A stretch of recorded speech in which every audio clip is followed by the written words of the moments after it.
வாழ்க வையகம், வாழ்க வையகம், வாழ்க வளமுடன்.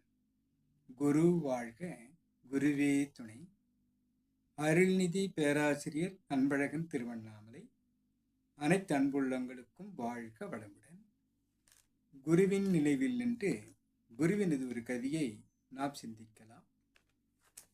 நான் யார் என்ற ஆராய்ச்சியை மேற்கொண்ட போது குரு அவர்களுக்கு கிடைத்த விளக்கத்தை நாம் பார்ப்போம். நான் யார் என்று வினவ நல் உடலும் உயிர் அறிவு நல் இணைப்பு இயக்கமாய் கூடி ஒரு நாட்டமுடனே ஒலிக்கும். ஊன் உடலே வாகனமாம் உள்ளியங்கும் ஆற்றல் உயிர். வான் கடந்த மெய்ப்பொருளே வாலறிவான் அதுவே நான். குரு அவர்கள் நான் யார் என்ற விளக்கத்தை நமக்கு கூறும்போது, வான் கடந்த பேரியக்க களத்தை தாண்டிய மெய்ப்பொருள்தான், அந்த சுத்தவெளிதான் தெய்வமாக இருக்கிறது என்பதை உணர்கிறார். வாலறிவாம், ஒன்றுதான் பரம்பொருள், ஏகனாக இருக்கிறது. அதுவே தன்மாற்ற சரித்திரமாக அனைத்துமாகி இருக்கிறது. ஆக அநேகனாக உருவெடுத்த அனைத்து பொருளாகவும் பிரபஞ்சமாகவும் தோற்றப் பொருள் அனைத்துமாக வந்திருப்பது அந்த இறைத்தன்மையேதான் என்பதை நமக்கு விளக்குகிறார். உயிரினும் வாகனம், உடலினும் வாகனம், உயிர் ஏறும் வாகனமாக நமக்கு கிடைத்தபோது நாம் பயணிக்க முடிகிறது அறிவில் நின்று. ஆக நமக்கு கொடுக்கப்பட்டிருக்கக்கூடிய அறிவை நாம் அகத்தவம் மூலம் குருவை பற்றி கொண்டு பயணித்தால் அந்த வாகனம் நம்மை அழைத்து செல்லும் இடம் உள் இயக்கமாக, கட உள் என்பதாக நாம் பயணிக்க வேண்டும். அண்டத்தில் கடவுள் என அழைக்கப்படுபவன் பிண்டத்தில் உயிரென பேசப்படுகிறான் என்ற விளக்கம் நம்முள் இயங்கும் போது நாம் இந்த உண்மையை உணர்வு பூர்வமாக அந்த பரமாய சக்திதான் பஞ்சமா பூதமாக 5 பூதங்களாக பௌதீகங்களாக வந்திருப்பதை உணர முடிகிறது.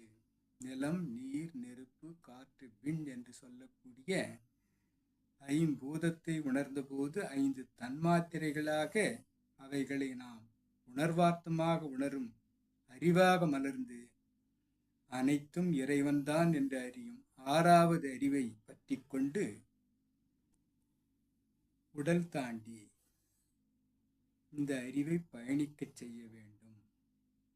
இதற்கு ஒரு பாடல் குரு எழுதியிருக்கிறார். சுகதுக்கம் அனுபவித்தேன், சோர்வு கண்டேன், சுய அறிவால் ஆராய்ந்தேன், முடிவு காண. சுகதுக்கம் உடல் இயங்கும் அறிவில் கண்டேன், சூக்குமமாய் மனம் குவிந்து ஒடுங்கி நின்று. சுகம் துக்கம் கடந்து மோன நிலை உணர்ந்தேன், சொரூபத்தில் அரூப நிலை உணர்ந்து கொண்டேன். சுகதுக்க சுழல் தாண்ட முறை கேட்போர்க்கு சொற்குறிப்பால் கட உள் என்று சுருக்கிச் சொல்வேன் என்று குரு கூறியிருப்பதை நாம் சிந்திக்கலாம். இது அனைவருக்கும் உள்ளதுதான். அனைத்து மக்களுக்கும் இந்த இயக்கம் இருக்கிறது, இது இயல்புதான் என்ற தலைப்பிலே இப்பாடலை கொடுத்திருக்கிறார். இன்ப துன்பம் உடலியங்கும் அறிவில்தான் நாம் பெற முடிகிறது. உடல் தாண்டி அறிவு பயணிக்க வேண்டும். அவ்வாறு பயணிக்கும் போது சூக்குமமாய் மனம் குவிந்து ஒடுங்கி நின்று என்று கூறுகிறார். அவ்வாறு நிற்கும் அளவிற்கு அகத்தவம் யாரெல்லாம் ஏற்கிறோமோ அவர்களுக்கு சொரூபத்தில் அரூப நிலை உள் உணர்வாக ஆகும். அப்பொழுது அந்த ஏகனாக இருக்கக்கூடிய இறைவன் அநேகனாக மாற்றம் பெற்று இருப்பதை உணர முடியும் என்பதை கூறுகிறார். வான் கடந்த மெய்ப்பொருளே, பிரபஞ்ச களமாக இருக்கக்கூடிய வான்காந்தத்தை தாண்டி, இயக்க களத்தை தாண்டி சுத்தவெளியாக இருக்கக்கூடிய அந்த வாலறிவன் தோன்றுகிறது, இயங்குகிறது, மீண்டும் தோற்றமில்லாத ஒன்றுமே இல்லாத ஒன்றாக போய்விடுகிறது.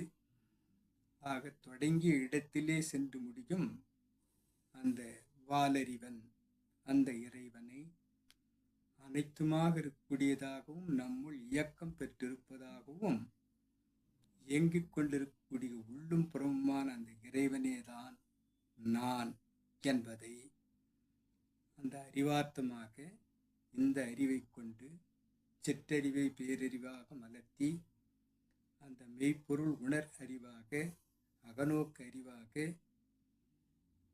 அனுமான அறிவாக அறிந்தபோது அனைத்துமாக இருப்பதுவும் இறைவனாக இருப்பதுவும் நான் தான் என்று உணரும் அளவிற்கு இந்த கவியை நமக்கு பதிவு செய்து, யாம் பெற்ற இன்பம் பெருக இவ்வையகம் என்று அனைவரும் உணரும் வண்ணமாக நம்மை அழைத்துச் செல்லும் குருவினுடைய சிந்தனையை நாம் இன்றைக்கு சிந்திக்கலாம். அனைத்து அன்புள்ளங்களுக்கும் வாழ்க வளமுடன், வாழ்க வளமுடன்.